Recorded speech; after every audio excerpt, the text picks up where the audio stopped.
Hello student, स्वागत है सभी का वीडियो बेस की इस वीडियो में। क्योंकि यार लाइव स्ट्रीम नहीं है, मैं एक रिकॉर्डेड सेशन में बहुत छोटा सा टॉपिक है उसको कंप्लीट कर दूंगा। वो आपका हाइगेंस वाला चैप्टर वहीं पर कंप्लीट हो जाएगा। तो आज हम बात करेंगे हाइगेंस में। हमने बात कर ली थी किसके किसके बारे में। हमने बात कर ली थी हाइगेंस ने क्या सिद्धांत दिया। उसके बाद हमने उनके परावर्तन और अपवर्तन की व्याख्या के बारे में बात कर ली थी। तो अब अगला टॉपिक आता है हमारा कि जब हम उस तरंगार्ग को उस तरंगार्ग का हम व्यवहार देखेंगे। कहाँ पर उसका व्यवहार देखेंगे? प्रिज्म पर क्या व्यवहार होता है, लेंस पर क्या व्यवहार होता है और दर्पण पर क्या व्यवहार होता है। दोनों तीनों को हम क्या करेंगे, समझेंगे। तो पहले हम बात करते हैं कि सब समतल तरंगार्ग हम डालते हैं किसी प्रिज्म पर तो क्या होता है। भैया प्रिज्म देखा होगा सबने, इस तरीके से होता है प्रिज्म।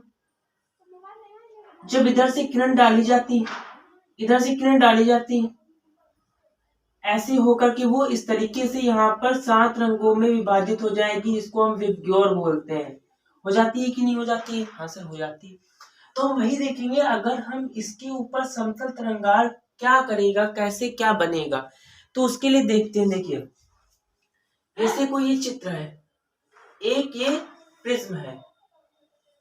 पहले हम प्रिज्म पर व्यवहार उसका पता करते हैं। जैसे कि ये प्रिज्म है, क्या है? प्रिज्म है। तो अब इस पर व्यवहार कैसे पता करेंगे? देखिए इस पर व्यवहार कैसे पता करेंगे? हम इस पर क्या डालेंगे? किरणें डालेंगे। देखिए एक हमने ये तरंगार्ग लिया ऐसे, इससे ये किरणें यहाँ पर जा रही हैं ऐसे, इस तरीके से जा रही। तो इस तरीके से जब जाती है अपवर्तन के पश्चात नीचे जुड़ जाती है। क्या हो जाती? नीचे चली जाती है ऐसे ऐसे। तो जब ये जाएंगी तो इस तरीके से तरंगार्ग बनेगा भैया, इस तरीके से ऐसे बनेगा। ठीक है, अब ये तो हो गया तरंगार्ग। अब लेंस पर क्या बात होती है? लेंस पर देखो, हमने लिया एक उत्तल लेंस। हमने क्या लिया? हमने एक लिया उत्तल लेंस। चलो उत्तल लेंस लेते हैं। हमने एक उत्तल लेंस लिया और उस पर हमने किरणें डाली। क्या डाली? किरणें डाली। ये जा रही किरणें, जा रही हैं। इससे अपवर्तन के पश्चात एक बिंदु पर मिल जाएंगी कि नहीं मिल जाएंगी? बताओ। एक बिंदु पर मिलती है, ये एक बिंदु पर मिलती है अपवर्तन के पश्चात कि नहीं मिलती हैं? ऐसे मिलती हैं जरूर। ऐसे जैसे यहाँ पर मिली, ये सब किरणें आकर के यहाँ पर मिल रही हैं, ऐसे मिल रही है। तो यहाँ पर भैया ऐसा तरंगार्ग बनना है, ये तरंगार्ग बनना है इस तरीके से। ठीक है, अब बात करते हैं दर्पण में। तो हमने एक अवतल दर्पण लिया। कैसा दर्पण लिया? हमने अवतल दर्पण लिया ऐसा। अब इस अवतल दर्पण पर जब किरणें पड़ेंगी, इस अवतल दर्पण पर जब किरणें पड़ेंगी तो कैसा चित्र बनेगा? ध्यान दो जरा, कैसा चित्र बनेगा। देखो जब इस अवतल दर्पण पर किरणें पड़ी, देखो हमने एक ये लिया ऐसे, इससे किरणें जा रही हैं। क्या हो रही है? इससे किरणें जा रही हैं। जब ये किरणें जाएंगी, यहाँ से पहले इस पर जाएंगी ऐसे, उसके बाद अपवर्तित होकर ये ऐसे बाहर चली जाएंगी, परावर्तित होकर। तो यहाँ पर भी भैया ऐसा कुछ चित्र बनेगा। बस ये होते हैं प्रकार कि प्रिज्म पर क्या व्यवहार होता है उसका, लेंस पर क्या व्यवहार होता है और दर्पण पर क्या व्यवहार होता है। तो इस पे हेडिंग डाल देते हैं। यहाँ पे डाल दीजिए प्रिज्म, यहाँ पर लेंस। लेंस कोई भी ले सकते हैं आप, हमको केवल व्यवहार दिखाना है। और ये दर्पण। Take a screenshot for that, फिर आगे बढ़ते हैं। Take a screenshot for that, फिर आगे बढ़ते हैं।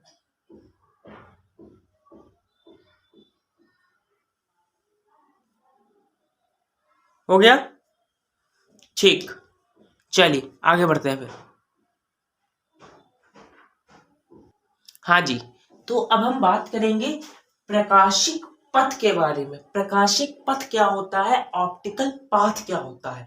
तो हेडिंग निकालो प्रकाशिक पथ। क्या डालो हेडिंग? हेडिंग डालो प्रकाशिक पथ। प्रकाशिक पथ मतलब कि ऑप्टिकल पाथ क्या होता है। ऑप्टिकल पाथ के बारे में हम बात करेंगे। कुछ नहीं भैया, बहुत छोटी सी डेफिनेशन है। जब कोई प्रकाश किरण किसी n अपवर्तनांक के माध्यम में d दूरी तय करती है, ऐसे बात करते हैं, जब कोई प्रकाश किरण किसी अपवर्तनांक वाले माध्यम में n अपवर्तनांक वाले माध्यम में जितनी दूरी तय करती है, उतनी ही दूरी वो निर्वात में जिस समय में तय करती है, उतनी ही दूरी निर्वात में जितने समय में तय करती है। फिर से बताते हैं एक बार। जब कोई प्रकाश किरण n अपवर्तनांक वाले माध्यम में जितनी दूरी तय करती है, उतने ही समय में वो निर्वात या वायु में जितनी दूरी तय करती है, उसी को उसका ऑप्टिकल पाथ कहते हैं, यानी कि प्रकाशिक पथ कहते हैं। कैसे? देखो देखो देखो देखो भैया, हमने माना ये देखो, हमने माना एक कांच का ये गुटका है।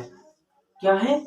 एक कांच का ये गुटका है। अब इस कांच के गुटके पर एक किरण आई, इस कांच के गुटके पर एक किरण गिरी, ऐसे देखो गिरी, तो यहाँ पर एक अवलंब खींचेंगे और निर्वात से जब विरल माध्यम से सघन माध्यम में जाएगी, अवलंब की ओर झुक जाएगी ऐसे। तो इसमें इसकी चाल हम बता देते हैं v। क्या है? इसकी v चाल है और n इसका अपवर्तनांक है, n इसका अपवर्तनांक है। तो लिख लो लिख लो लिख लो लिख लो, हम बोल दें? नहीं, चलो लिख देते हैं। जितने समय में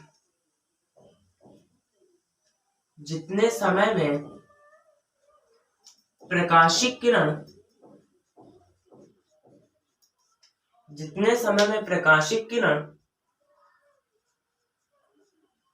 n अपवर्तनांक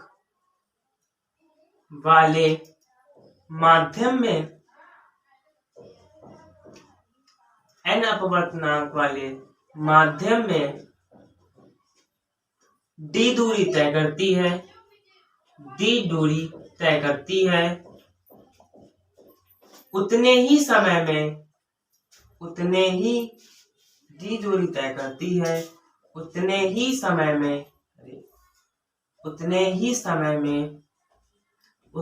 समय में निर्वात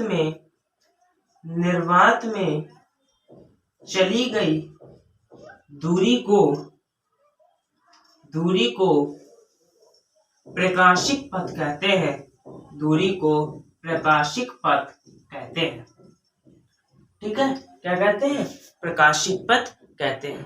तो देखो इसका फॉर्मूला लिख लो। प्रकाशिक पथ बराबर हो जाएगा nd। भैया सर आपने ये कैसे दिया, बताइए सर। भैया कुछ नहीं, हम इसका प्रूफ करेंगे। हम कोई भी चीज ऐसी नहीं दिखाते, अब इसका प्रूफ दिखाते हैं। चलो proof proof proof proof proof, heading डालो प्रूफ करते हैं, इसका प्रूफ करते हैं। चलो प्रूफ करें। हमने माना कि वो v चाल से n अपवर्तनांक वाले माध्यम में जाती है, तो हम भैया समय निकालते हैं।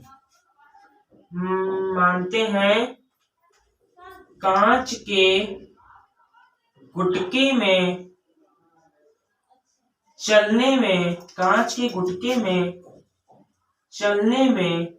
लगा समय t।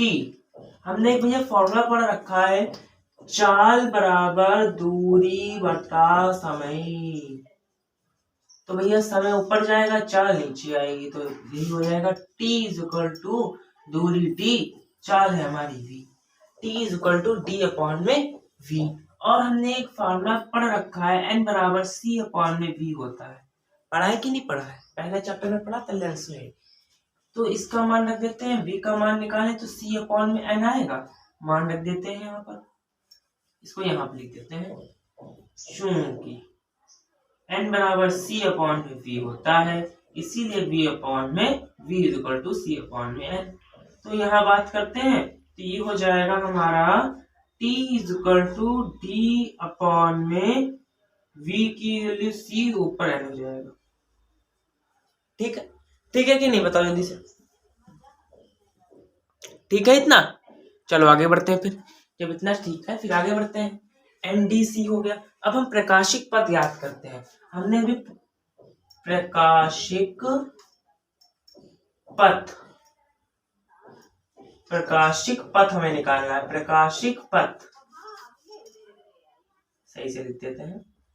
प्रकाशिक पथ बराबर हो जाएगा चाल गुणा समय। चाल गुणा समय होता है भैया। देखो अब देखो देखो देखो देखो, चाल, चाल हम निर्वात में हमारी दूरी चली गई। निर्वात में प्रकाश की चाल c होती है, तो c इंटू टी समय हमने निकाल लिया। कितना निकाला? डी एन अपॉन में सी। सही से लिख देते हैं, एन डी अपॉन में सी। सी सी कैंसिल हो गए, तो प्रकाशिक पथ बराबर हो गया एन डी। बस भैया खत्म, खत्म, खल्लास। और क्या? मक्खन। मक्खन हो गया कि नहीं हो गया, जल्दी बताओ भैया, हो गया होगा मक्खन की नहीं? Take a screenshot for that, फिर आगे बढ़ते हैं।